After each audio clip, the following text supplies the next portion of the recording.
This computer.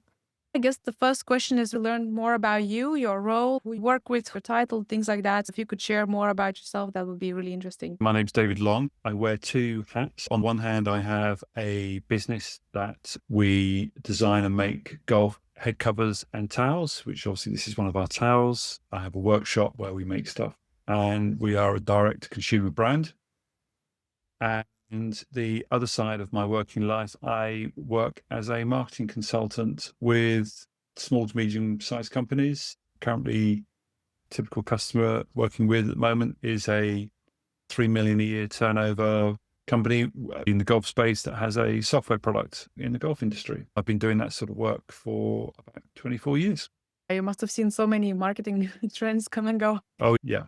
That is amazing. If we were to bring the focus on organic growth and the future of organic growth, maybe SEO content, when was the last time you had to use organic growth strategy for growth? Could you share more about that time? I think one of the best examples recently, I use organic growth all the time because there's one thing paying for traffic into the site, which is good.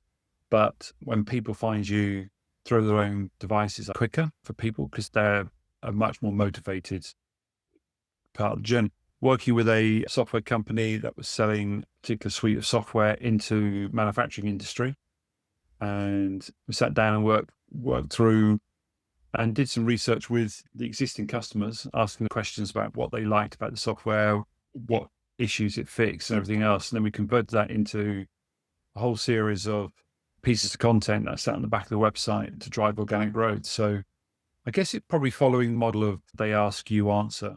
And it's that sort of, what are all the key questions that people are really asking about in their market space?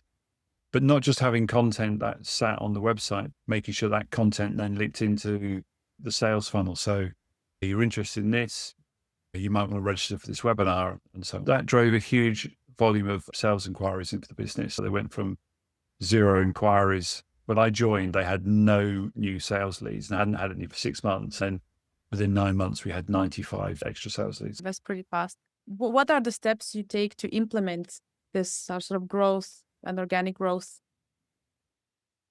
Well, I think there's a number of different factors come into play, and it's hard to work out. You need to make sure that you've got knowledge within the business that can understand what's the customer, your potential customer looking for, and can you take that knowledge and turn it into meaningful content. It's all good using an AI tool nowadays, or you might look at SEMrush or Google Keyword Planner and start playing around with phrases and then say, we're going to write content around this. But if you don't really understand it, you can't really add your own business's passion into that storyline. That's one of the things with AI or content creation. It doesn't install the founders or the business's passion into why they do what they do. You can tell when you look at, sort of content, you go, that's written by somebody who doesn't work in the business, or that's written by a bot, as opposed to that's written by, somebody who lives and breathes it. And once you start to understand, you can create that content, right? Okay. So you now need to have the time and bandwidth to create that. Another client we had to sit down with them and look, we need to get this content. You're the only person in the business that really understands this particular issue, very complex thing. We ended up penciling into his diary and blocked out Monday mornings until midday. Every Monday, he would work on creating content. And the rest of the week, myself and one other would then edit it. So we'd be ready to publish it about a week later. You need the time to create that content and the clarity of why you're doing this.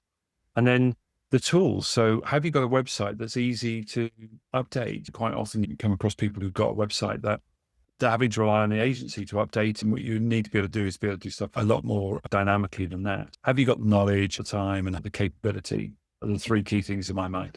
Makes sense. And I suppose you kind of mentioned a few things already, but what is the most difficult in that process? Time. Because if you haven't got time, you've got to pay someone else for their time to do it. So time is the ultimate commodity, because digitally you can multiply it. But time is an absolute. If you need to get going on a campaign, getting messaging out to your market, if you're still thinking about it in 2 weeks and you've lost 2 weeks, you can't buy that 2 weeks back. You can pay for some paid search ads to get traffic into that content, but you're then having to make an exchange between the time that you gave away to the cost of getting back on track with activity. I think time is the hardest thing. The next hardest thing is actually, do you have the ability to turn your thoughts and ideas into a piece of content that somebody can actually read and digest? So often you get people who just blurt stuff out and just like, I've done it, and off they go. And most people are using WordPress, right, in small to medium-sized businesses. So they might be clever enough to use Yoast or Rank Math as an SEO tool. It's great. Oh yeah, look, I've got a green light on Yoast for keyword and also for readability. And then you read it and go, oh my God, it doesn't make sense. You've got all the right things, but in the wrong places, and don't take people on the journey. So yeah, I would say time first, content, and then the ability to deliver it. Makes sense. And I suppose if you had the magic wand here, what would you do? Oh, crikey. If I had a magic wand, any of my clients, I would tell them to slow down, focus, stop trying to do too many things in too many places. Everyone gets distracted by the shiny new toy. It doesn't matter what part of your website or marketing campaign you want to do. There's probably a new vendor coming out this week that can do something with it, and you get distracted. You just got to say, stop. This is what you're doing. Do it. Great. Then do it again next week. Do it again the week after, and stop. Yeah. So my magic would be people just to focus. There's more like a coaching element here. That makes sense. And with your experience, you've seen so many tools come and go, and some of them stayed, obviously. What is missing in the tools for SEO growth, in your opinion? Well, I think for me, getting your content on the page to perform really well and get indexed by Google isn't that complicated. You know, I mentioned Rank Math, which I don't use because it doesn't suit the way I think, but I like Yoast and I know that it works. I use that all the time, wherever I can. But that's on page. For me, the tool or the service that is missing is all the other SEO stuff that you might use an SEO agency or consultancy for. A lot of it is still dark art. If you're an SEO specialist, you don't tell people what you do, you just tell people what I can do for you. And I think that's kind of why I always sit on the fence when it comes to, do we put budget into SEO or do we put budget into paid search? We don't know what the agency's doing, and it could take months to have an impact. Google changes algorithms from time to time. So you're not in control of your own destiny with SEO.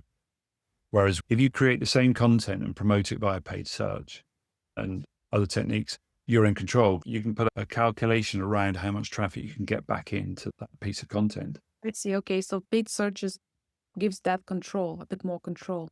Yeah, I mean, let's face it, we're relatively small, but 2 million turnover business. Any money it spends on marketing is very noticeable. An SEO agency turns up and says, oh, we'd like to run an SEO campaign for you. Let's say we're going to charge you, let's say, no, we can say £1,000 a month as your management fee for this. Yeah, well, that's great. That's £12,000. Yeah, we're going to get from me. You know, hopefully we can get some of these pages ranked fairly well within Google.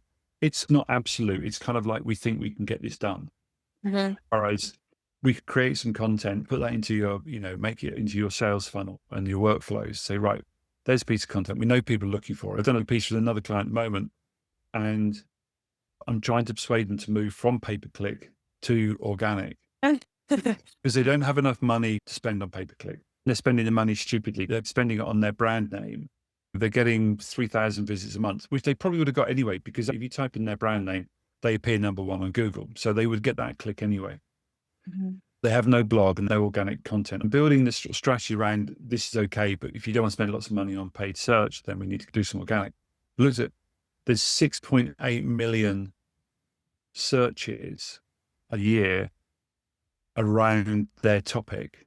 It's quite a niche product, but 6.8 million individual searches. We broke down their subject matter into about 10 chapters, and each of those chapters about 40 keywords. So it's about 450 keywords, phrases, and it's just under 7 million searches a year. If we put that content onto YouTube, guess what? Those same searches, those same topics, YouTube, it's 5.5 million searches a month.